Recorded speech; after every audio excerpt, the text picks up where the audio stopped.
And we are back here, jumping into this next set, still in the prelims in the Division 5. It's going to be Meanies 71 taking on Gunners 187. And on the breakout, Gunners trying to take that back bunker snake side as the Meanies go out and around to get into snake 1 and make it clean. But Robert, looks like a 5-on-5 break here. No, Gunners lost the snake runner to the corner. They did? Yeah, he just ran straight out. So quick, he dipped out, didn't even see him. But the Meanies here, who had some aggressive play calls in that first match, and playing aggressive here, getting Joseph out. A minor penalty assessed on the Meanies in the middle, kind of decimates their line. And it looks like just one body left, or two bodies left alive for him, but just one in the snake.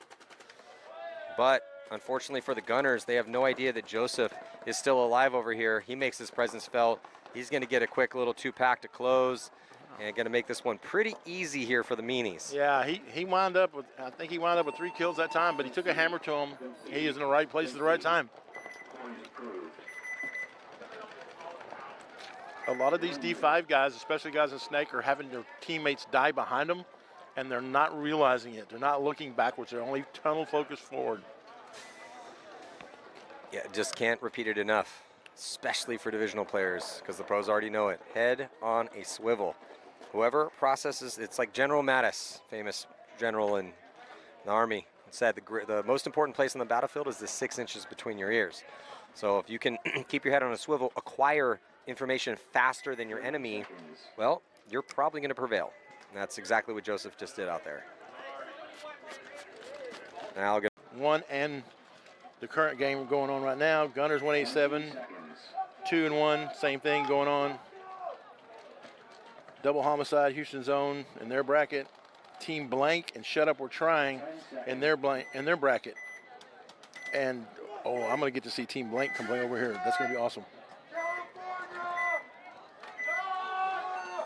Meanies with a 1-point lead right now as they start from the right-hand side, and a big bite for them all the way into D3 off the break, and he makes it clean. So 5-on-5 situation here, but only for a brief moment as a body walks off for the Gunners. It's at 2 bodies now for the Gunners, so they lose their whole snake side. Door is open for the Meanies as they have a body in the snake, and he's feeling some pressure inside, and then it looks like Gunners going to be losing another body. So the Meanies are the 1-point lead and a drastic high body situation. Yeah, they're doing all the work from their bunkers right now. And we know the Meanies will send it. That Dorito run on the break, you know, that's the same team a while ago that was diving over the middle and going to their wedge. So yeah, kind of shocked that we've seen no concessions from the Gunners right now. Maybe trying to manage margin. How are the Gunners looking? As far as, because margin might be an issue for them. Maybe that's why they're not conceding this 1-on-5. Gunners are number 2 in their bracket. But Meanies are number 1 in their bracket. Well, who takes, so is it just the top 2 from each bracket, or are we taking a wild card? Top 2 per bracket, but then there's 2 wild cards overall. Okay, so that's pretty standard, depending on the number of teams in the division. And again, I'm just wondering, because they didn't immediately concede that 1-on-5, so I'm wondering if Jesse Stevens is down there still working with the Gunners here in this division, and if he just wanted to kind of burn a little clock off. Well, there is another team that's currently sitting 12th in their bracket, LA Extreme D5. So, you know, again, Gunners are trying to play margin, I bet you, because they don't want to have to play in the wild card round if they can help it. I mean, they're going to have to anyway if they go in number 2. If they beat the Meanies, they might have a chance. But 30 seconds. I hate going in to play a wild card team, play the team that was like the last team to make it in. You know, some wild card random guy that went 2-2, and you play them and they smoke you. Well, it depends though. So my D3 team Alliance that I coach out of Bakersfield. 2-0 over the Gunners, 187. We have 8 minutes and 10 seconds. There's just a ton of time left. I don't think time's going to be the issue here. I think it's just going to be, you know, who's going to get the points. Meanies looking good though. Number 1, number 2 in their bracket. Meanies being the number 1 currently. But again, it's a Jesse Stevens team. I'm not willing to write their obituary yet. Oh, absolutely not. Absolutely not. And Jesse's been loving coaching these guys. Talked to him in the mid part of the season, and we had some long talks about everything going on, and he's just one of his blessings in life is training the Gunners. The Gunners do get a bad start, so Jesse Stevens probably pulling a little hair out right now. Like, come on, guys, can we focus, please? We're down 2, we're getting a bad start. Luckily, though, they keep 5 bodies alive, and they got a lot of time to work with. Still 8 minutes on the clock, but down by 2. See if the Gunners can get it done. You know, it looks like Meanies and both teams getting out there 5 alive. Kind of mirrored up. Yeah, pretty close here on the real estate. Neither team with a body in the snake.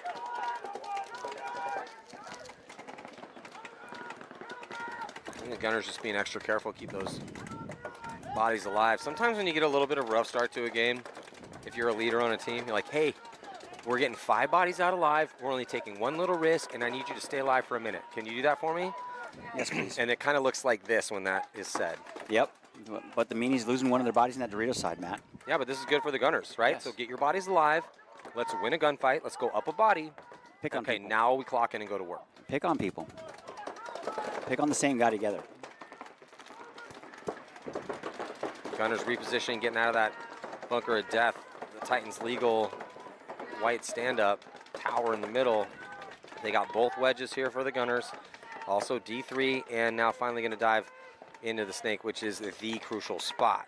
Meanies are already in the snake with Joseph, who's had some good looks for him, which is one of the reasons they are sitting 2-0 on the score.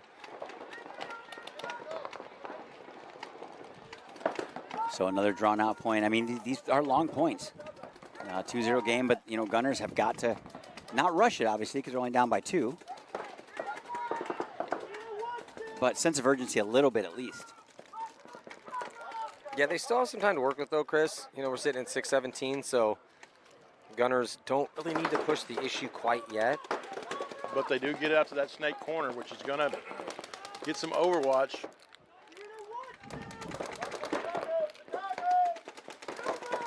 You see, is that Walker down there for the Gunners and the snake?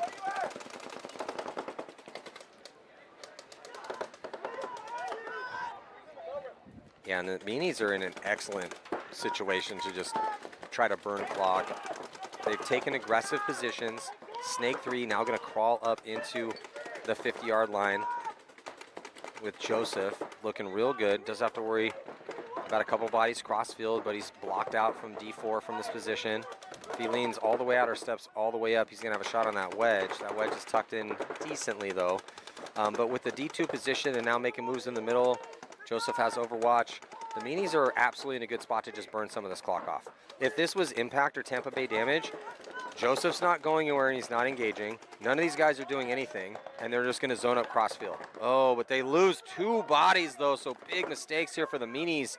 And the Gunners are now going to open things up on the D side. So, again, this is one of those situations. You don't have to win it from the snake side, but you can't lose the snake side battle. So Joseph, sure enough, was the last player left alive, and so occasionally every 6 or 7 points we'll see one blown open from the D side with one body just as the sacrificial soul over here. Wade's out there standing in the dead open, hiding from the snake behind a pin, but the downside of that is the other side of you is wide open, and the guy coming down the Doritos like, oh my God, there's a fish right there, let me shoot him. You know, that's just a series of cataclysmic mistakes from the Meanies. You know, they're in really good spots. They have D2, 50-yard line snake side, middle presence. Everything's looking really good, and then all of a sudden, death here, death there, death there, when you're up 2 with some time to burn.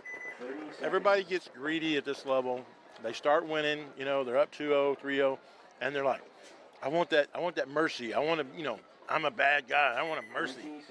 And then that's when mistakes start happening. Mm-hmm. Stay with what brung you to the dance. If this is what's working, keep Don't change doing it. If they're not stopping you, don't stop yourself. I remember when we were Avalanche, we used to run the same play every time. If you're not, you're losing. Mm-hmm. But my God, sometimes those school lessons are hard to watch. Yeah, true. But even when you're winning, you're still trying to learn. And I'll tell you what, this is a humbling game because you lose. Even if you're crushing people and you win a lot, you're still losing a lot more than you win. Yes. I mean, Lasoya's won a ton, and he still lost way more tournaments than he won. Absolutely, 100%. Yeah. I mean, but you don't, like you said, you make a move 100 times. They see the one that's really cool and it works. They don't see the 99 times you got your head blown off. And you look at it, hey, if you make Sunday, unless you win the last game of the day, you're going to lose anyway. So, you know, you're going to go home feeling kind of shitty. Yep. So Meanies looking pretty good right now, kind of chilling out. Yeah, Meanies with this 1 point lead. Oh, but they're calling the Gunners out over in the Doritos. Yeah, Gunners, Meanies lost a body on that side. Gunners lose a body on that side. I do like the crossfield spread that the Meanies have because they have crucial positions. They're in the snake already. That's crucial. into D2, which allowed them to get to D3, solid, 2 bodies in the middle, and they're just crossing it up in a good position to try to burn a little clock off here.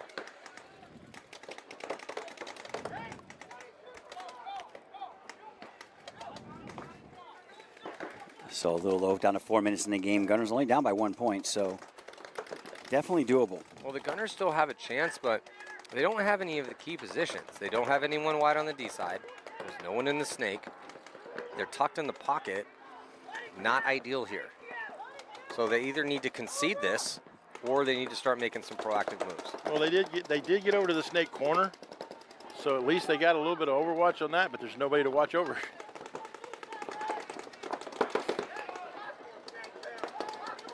Now the Meanies guy, Joseph, he just cannot lose a gunfight trying to fight this back tower. I mean, Joseph's been pretty solid for the Meanies out here. Yep, but losing another player, though. That's a tough death there for the Yes. Meanies. Losing a body out of the backfield in a moment where everyone just needs to hide and stay alive. If you're in the backfield, just shoot angles. But Joseph does dip into the shot him in 50, his leg. and he gets a shot in on the transition. So Joseph making his presence felt yet again. Good communication coming out of the middle. Wade Martin told him, hey, there's one going in. There's one going in. Wrap and shoot.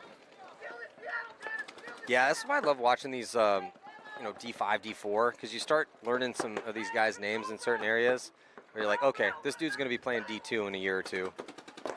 Maybe he'll be pro one day. You never know, Yeah. right? But you start seeing some bright shining lights out here. Luke Staley, Citron. Yeah, You know, Citron. Omar Simmons. I mean, just yeah. Combs. Oh, definitely Combs.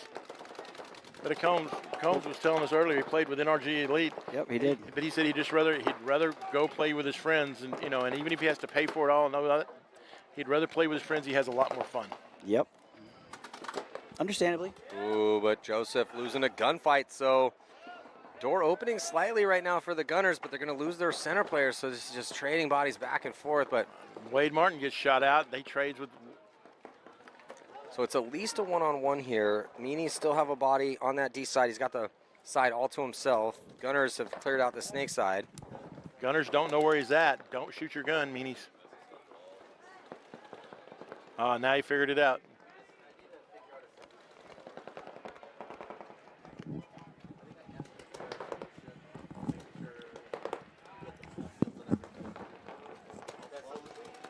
The Meanies making their move.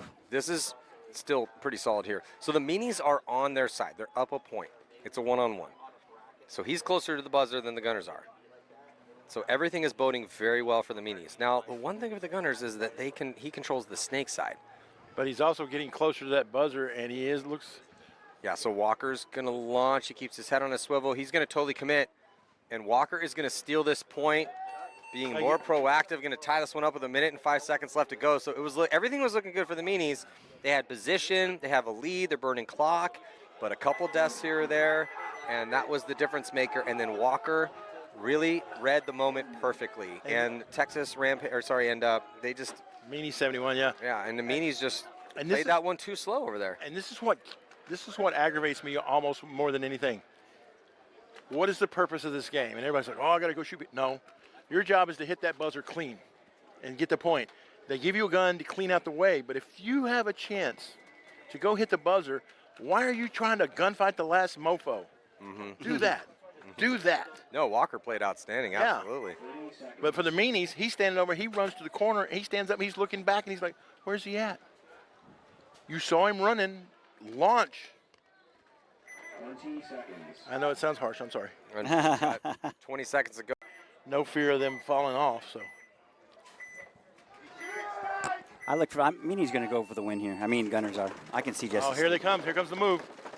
Here comes the move. The Meanies pulling it out of the playbook yet again. Does it work? He stays low. They he picked got him up shot. the last second. He Yeah, gets shot in the they're- pack they- because that bunker is It's not flat. The bunker is a little deflated, and he also put his back up a little bit as he tried to get established. And the guy was 17 feet tall in the tower. Oh, no Yeah, doubt. That Yeah. guy is He is pretty tall. looks like well over 6 foot tall. So Yeah. perfect guy to put into that spot. So everything was working out here for the Gunners.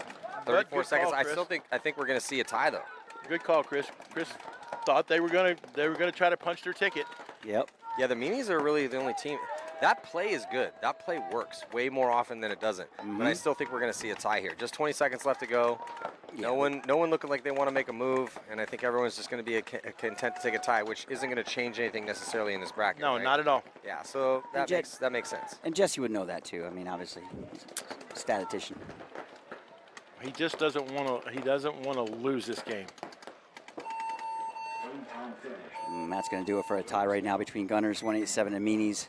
Because a loss could have opened the door for the team right below them to knock them into the wild card, but a tie doesn't. So that's going to do it here for this set. We're going to get a look here at the scores as we head into the last set here in the prelims before we get into the wild card round. So it's going to be Donut Shop Mafia D5, not the Sprinkles, playing Corrupt